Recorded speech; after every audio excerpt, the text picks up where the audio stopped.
মায়ের এক ধার দুধের দাম কাটিয়া গায়ের চাম, এক ধার দুধের দাম কাটিয়া গায়ের চাম, পাপ পোষবা নাহিল মায়ের শোধ হবে না, এমন দরদি ভবে কেউ হবে না আমার মা গো। এরে আম্মা জানেরা ভালো করে শুনে নেন, ভালো করে শুনে নেন। আপনাদেরকে আল্লাহ অনর্থক বানাই নাই, অনর্থক সৃষ্টি করে নাই। দুনিয়ার মধ্যে আল্লাহ আপনাদেরকে অনেক সম্মান দান করেছেন, অনেক মর্যাদা দান করেছেন। আল্লাহ রব্বুল আলামিন দুনিয়ার মধ্যে কোরআনের মধ্যে আপনাদেরকে জানায়া দেন, ওয়াকরনা ফি বুয়ুতিকুন্না ওয়ালা তাবাররাজনা তাবাররুজাল জাহিলিয়াতিল উলা।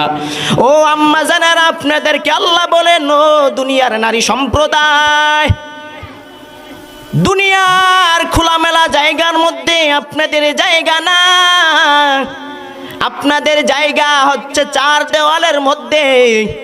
জাহিলিয়াতের যুগের মতো সাজসজ্জা করিয়া বাইরের মধ্যে বের হওয়া যাবে না। আল্লাহ আপনাদেরকে এত মর্যাদা দান করলেন, এত সম্মান দান করলেন, দুনিয়ার মধ্যে আল্লাহ এত মহাব্বত আপনাদের করলেন। কেন? আপনারা হচ্ছেন নবীদের মা, আপনারা হচ্ছেন সাহাবায়ে কেরামদের মা, আপনারা হচ্ছেন অলিদের মা, আপনাদের সম্মান আল্লাহর কাছে অনেক বেশি। কোরআনের হাফেজদের মা আপনারা, তালিবুল ইলমদের মা আপনারা। এই জন্য আল্লাহ আপনাদের সম্মান বাড়িয়ে দিয়েছেন।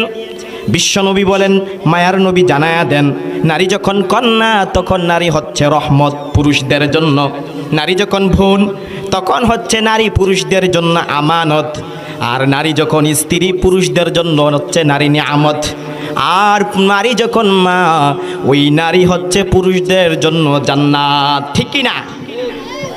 মায়ের এক ধার দুধের দাম কাটিয়া গায়ের চাম, এক ধার দুধের দাম কাটিয়া গায়ের চাম, পাপ পোষবা নাহিল মায়ের ঋণ হবে না, পাপ পোষবা নাহিল মায়ের শোধ হবে না, এমন দরদি ভবে কেউ হবে না আমার মা